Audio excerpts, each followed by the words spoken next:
La noche en que mi madre me dijo que me fuera de casa, no lloré. Recuerdo haberme quedado parada en el umbral de la cocina, mirando cómo ella acomodaba los platos como si acabara de decirme algo tan ordinario como que había terminado la leche. Tu hermana se enferma cada vez que ve tu cara, me dijo, sin siquiera voltear a verme. Empaca tus cosas. Esta noche. Eran exactamente las 9:17 de la noche de un martes de enero, y afuera llovía sobre Ciudad de México con esa furia silenciosa que solo tiene el invierno cuando quiere recordarte que el mundo no te debe nada. No supe en ese momento que aquella noche sería el primer día del resto de mi vida. Solo supe que no iba a suplicar. Antes de que te cuente el resto, necesito pedirte algo. Dime en los comentarios desde dónde estás viendo esto. Dale like y suscríbete si alguna vez has tenido que enseñarle a alguien una lección que nunca va a olvidar. Mi nombre es Sofía Garza. Tenía 31 años cuando eso pasó, aunque para ser honesta, llevaba mucho más tiempo sintiendo que era una extraña en mi propia familia. Soy la mayor de 2 hijas. Crecí en una colonia de clase media en el sur de la capital, en una casa de 2 plantas con una bugambilia en la entrada que mi abuela plantó antes de morir y que nadie supo cuidar después. Estudié contabilidad en la UNAM, luego una especialización en finanzas corporativas con una beca parcial que cubrí trabajando de mesera los fines de semana. Para el momento en que mi madre me echó, llevaba 4 años como analista financiera senior en una firma internacional con oficinas en Paseo de la Reforma, ganando $58,000 pesos mensuales netos. Ninguno de ellos lo sabía con exactitud, porque en mi familia había una regla no escrita: el dinero de Sofía es de todos, pero los méritos de Sofía no le pertenecen a nadie. Mi hermana Valentina tenía 26 años y era, según la versión oficial de la familia, la más delicada. Siempre lo había sido. De niña se desmayaba cuando había conflictos. De adolescente tenía migrañas cada vez que algo no salía como ella quería. De adulta desarrolló lo que mi madre llamaba sensibilidad nerviosa, que en la práctica significaba que si yo llegaba a casa después de las 10 de la noche y hacía ruido en la cocina, Valentina amanecía con fiebre. Yo lo llamaba con otro nombre, pero nunca lo dije en voz alta. Mi padre, Ernesto, era contador de profesión y cobarde de vocación. Un hombre que llevaba 33 años siendo testigo silencioso de todo y llamando a eso paz familiar. La acumulación de eventos que llevó a aquella noche comenzó 3 meses antes, cuando Valentina le dijo a mi madre que yo la estaba opacando intencionalmente en las reuniones familiares. La acusación concreta era que yo había mencionado, durante la cena de cumpleaños de mi tío, que acababa de cerrar un proyecto importante en la firma. Valentina había pasado esa misma semana intentando conseguir trabajo como asistente administrativa y no lo había logrado. Mi madre decidió que yo había sido cruel. Yo había sido, según ella, competitiva y exhibicionista. Lo que yo había sido, en realidad, era una mujer respondiendo a una pregunta que mi tío me había hecho directamente. Pero en nuestra casa, la narrativa siempre la escribía quien más lloraba, y yo nunca lloraba. Las semanas siguientes fueron un deterioro lento y calculado. Mi madre dejó de hablarme en las mañanas. Mi padre empezó a evitar mis ojos en la cena. Valentina comenzó a toser exageradamente cada vez que yo entraba a una habitación, con esa dedicación artística que me habría resultado admirable en otras circunstancias. Hubo una tarde en que llegué del trabajo con una caja de pasteles de la panadería que quedaba frente a mi oficina, una que a toda la familia le encantaba, y encontré la cocina cerrada con el pretexto de que Valentina no podía oler azúcar esa semana. Me comí los pasteles sola en mi cuarto, frente a la laptop, revisando reportes trimestrales. Era martes. Tenía 31 años. Y por primera vez en mucho tiempo, me reí sola de la situación, porque si no me reía, algo más oscuro ocuparía ese espacio. La noche del martes de enero, el detonante fue una llamada telefónica. Mi jefa, Renata Solís, me llamó a las 8 de la noche para hablar de una propuesta que yo había preparado para un cliente nuevo, un fondo de inversión con capital semilla de $4.2 millones.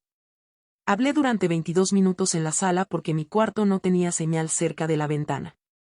Valentina salió de su habitación a los 11 minutos, me miró con una expresión que habría congelado el río Mississippi, y se fue directo al cuarto de mi madre. 3 minutos después, mi madre apareció en la sala. 6 minutos después, me dijo que empacara mis cosas. Esa noche tomé una sola bolsa con lo esencial: mi laptop, mis documentos, mi pasaporte y la foto enmarcada que tengo de mi abuela. Salí a las 10:04 de la noche bajo la lluvia de enero, con 31 años, un trabajo sólido, y la certeza absoluta de que no iba a voltear. Llamé a mi amiga Daniela desde el Uber. Daniela Montoya, 34 años, arquitecta, la persona que me había prestado $3,000 sin preguntarme nada cuando estaba en la universidad y llevaba 2 semanas sin comer bien. No le expliqué mucho. Le dije que necesitaba un lugar para esa noche. Ella me dijo, ya llegaste. Así de simple. Así de limpio. Esa noche dormí en su sofá cama con una cobija de franela azul y no envié ningún mensaje a mi familia. Tampoco al día siguiente. Ni al otro. Pasaron 7 días completos, y el silencio de mi lado fue tan absoluto que podría haberlo enmarcado. Lo que mi familia no sabía esa noche, lo que ninguno de ellos consideró posible porque durante años habían entrenado sus ojos para no verme realmente, era que 3 semanas antes de que me echaran, yo había firmado una carta de intención para adquirir el 12% de participación como socia minoritaria en la firma donde trabajaba. La inversión inicial era de $280,000 que yo había ahorrado metódicamente durante 4 años, más un acuerdo de reinversión de bonos por los siguientes 18 meses. Renata Solís, mi jefa, era también mi mentora desde hacía 2 años. Fue ella quien me propuso la sociedad. Fue ella también quien, aquella noche de la llamada que desató todo, me estaba informando que el fondo de inversión había aceptado nuestra propuesta. Era, en otras palabras, la mejor noticia profesional de mi vida. Y me llegó el mismo día en que mi madre me pidió que me fuera. Al 8º día sin señales mías, mi padre llamó por primera vez. Lo dejé sonar. Llamó 3 veces ese mismo día, con intervalos de 2 horas, como si estuviera consultando un manual de reconciliación familiar. Al día siguiente llamó mi madre, una vez, en un tono de voz que reconocí desde el primer segundo, no era una disculpa, era una convocatoria. Al tercer día llamó Valentina. Valentina, quien nunca en su vida había marcado mi número a menos que necesitara algo concreto, me llamó 2 veces seguidas un miércoles a las 11 de la mañana. Las dejé sonar a todas. Me tomé un café en el departamento que había rentado en la colonia Narvarte, un estudio en el 5º piso con ventanas grandes y vista a los árboles de la calle, por $9,500 al mes, y revisé mis correos con una serenidad que honestamente no había sentido en años. La primera etapa del derrumbe comenzó sin que yo hiciera absolutamente nada. Mi madre le había contado a toda la familia extendida que yo me había ido de la casa por rebelde, omitiendo convenientemente los detalles de la conversación de aquella noche. Mi tío Héctor, hermano de mi padre y la persona en la familia que siempre me había tratado con respeto genuino, llamó a mi padre para preguntarle qué había pasado. Mi padre, fiel a su vocación de cobardía, le dio una versión vaga que no convencía a nadie. Mi tío Héctor me llamó a mí directamente. Esa llamada sí la contesté. Le conté todo, con fechas, con detalles, con la calma de alguien que ya no tiene nada que perder ni nada que ocultar. Hubo 11 segundos de silencio al otro lado de la línea antes de que él dijera, Dios mío, Sofía.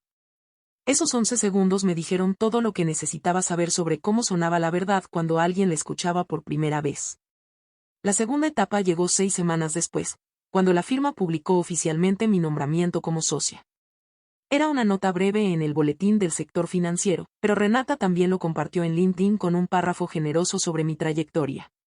En 48 horas, el post tenía más de 400 reacciones. Varios contactos de mi familia lo vieron. Mi prima Andrea, quien en la cena de Navidad del año anterior había hecho un comentario sobre que Sofía trabaja mucho pero nunca progresa de verdad, me escribió un mensaje privado congratulándome con 3 emojis de corazón. Lo leí. No respondí. Archivé la conversación en una carpeta que titulé, con un sentido del humor que probablemente no me hace la mejor persona del mundo, por las dudas. La tercera etapa, la que realmente cerró el ciclo, ocurrió en una reunión de la empresa que nada tenía que ver con mi familia, hasta que de repente tuvo todo que ver. Uno de los clientes del fondo de inversión que habíamos cerrado resultó ser el empleador de mi cuñado, el esposo de Valentina, quien trabajaba como gerente de operaciones en una empresa mediana de logística. El fondo estaba evaluando una reestructura administrativa del portafolio y yo era parte del equipo que preparaba los informes de viabilidad. No tomé ninguna decisión que afectara su posición directamente.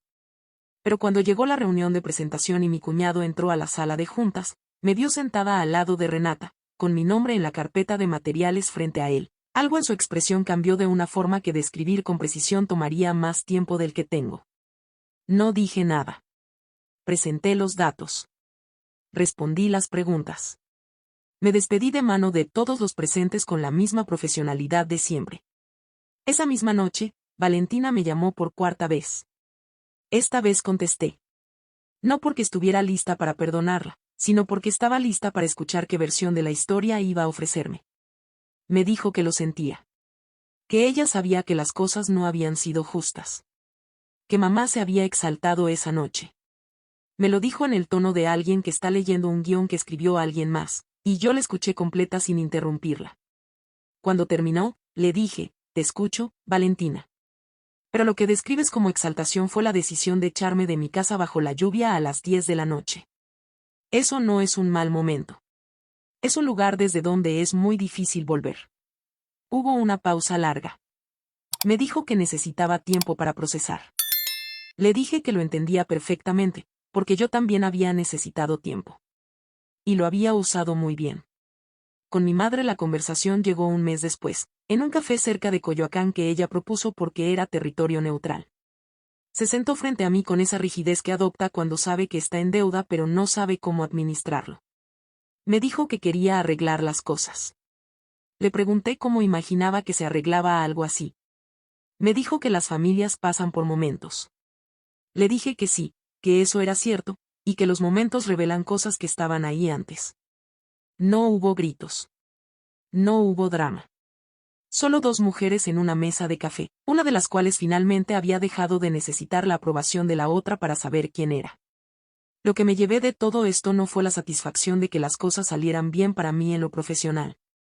Eso llegó solo porque durante años, mientras alguien en mi casa decidía qué tanto espacio yo podía ocupar, yo seguía construyendo en silencio. Lo que me llevé fue algo más sencillo y más permanente, la certeza de que la forma en que alguien te trata no define lo que vales. Solo define lo que ellos pueden ver. Y hay personas que, por razones que no son tu responsabilidad sanar, tienen los ojos entrenados para no verte. Alejarse de esas personas no es abandono. Es precisión.